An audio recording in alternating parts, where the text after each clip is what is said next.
Red sat in silence, his back against the broken bleachers of the ruined basketball court. His ears still rang from the explosion. Dust covered his jacket. Blood wasn't his, but it was there.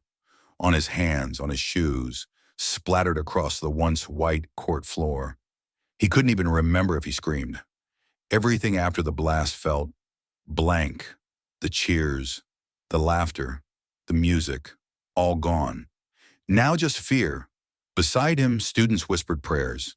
Some sobbed. Some stared blankly ahead, numb. Their world had shifted in seconds. Red tightened his fists. His heart was racing, but he stayed still.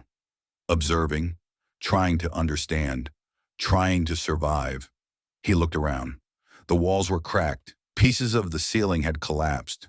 One girl had a deep gash on her forehead. Another student was trying to wrap it with a torn shirt. A boy was bleeding from his leg, shaking, whispering, "It hurts, it hurts." Red crawled over to him and helped put pressure on the wound. His hands trembled, but he kept going. "You're gonna be okay. Just hang in there." Cut to office room. 10 terrorists, heavily armed, gather with their leader around a table of blueprints and phones. One of them burst into the room out of breath. "Two girls, they were hiding. We found them." Without hesitation, 2 gunshots echoed. Cut to hallway. Police outside react to the sound, stepping back, shouting commands. The leader, tall, bald, with eyes that had seen war, slammed his fist on the table. "Enough waiting. They won't take us seriously until we make it personal." He pointed to the map of the campus. "Find one. Cut off his head. Write our message. Throw it to them." Another terrorist hesitated. "Sir, that's a student." The leader glared. "And we're making a point. Now go." Cut to gym hallway.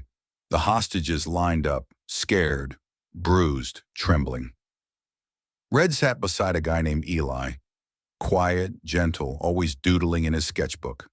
He remembered how Eli once drew Red as a superhero and gave it to him on his birthday.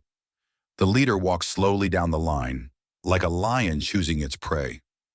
He stopped in front of Eli. "You," he said. Red's mouth opened, but no sound came out. They dragged Eli away. Screams followed, then silence. Then something hit the ground outside the main gate. A severed head. A note carved into the forehead. "Release Will Walter or this will be your fate." Outside, police officers froze. One vomited. Cameras rolled. The world watched. Minutes later, Eli's parents arrived. His mother collapsed at the gate, screaming his name. His father, shaking, held her. The police could say nothing. They had no words. News channels switched to full-time coverage. Hashtags trended globally. Banana Farlands massacre. Katinan, save Red and friends. Protesters gathered. Some blamed the government, some blamed the media. All demanded answers. Back inside, Red's breathing was shaky. He clenched his fists, teeth gritted. He wanted to run, but he had nowhere to go.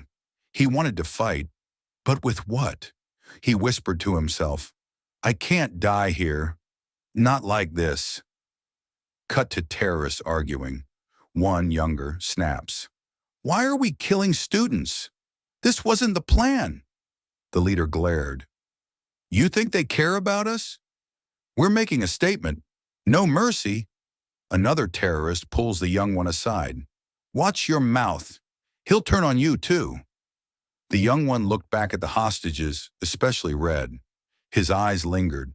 Regret? Doubt? Suddenly, Red notices something. A small, blinking red light in the corner of the gym ceiling. A camera, a tracker, something hidden. He pretends not to see it. Red leans closer to a girl beside him. "Did you see that? Near the vent. Top corner." She nods slightly. "Maybe someone's watching. Maybe help is coming." She whispered, "I hope so. I don't want to die here." Red smiled softly. "Not today." Back outside, a special unit is briefed. They discovered the terrorists' underground map has one weakness, a sewer line not on the original plan. They plan to send in one silent operative tonight. Name, Shadow 3, trained for infiltration, no backup, one chance. Inside again. One terrorist walks alone. Overhears students whispering. He walks up to them. "What are you saying, huh?" He hits one. Red holds back his anger. Another student stands up, Ryan's younger brother. He shouts, "You killed my brother. You think you're strong? You're cowards." The terrorist raises his gun. Red yells, "Stop! Don't shoot him!" Everything goes quiet. The leader walks in. Well, well, finally, a voice. He walks toward Red. "What's your name, hero?" Red doesn't answer. The leader grabs his collar. "You've got guts. Maybe I'll save you for last, so you can watch the rest burn." He laughs and walks away. Red stared at the floor. He whispered, "No, you'll be the one watching." Scene shifts. Night falls. Rain starts. Lightning flashes in the sky. Red stares at the ceiling. That blinking light. The girl beside him whispers, "What if they really come tonight?" Red replies, "Then we better be ready to move, to fight, or at least to survive." Another student nearby whispers, "We should plan. If chaos starts, we run left, toward the kitchen exit." Red nods. "Good, spread the word quietly." Final shot, sewer line outside campus.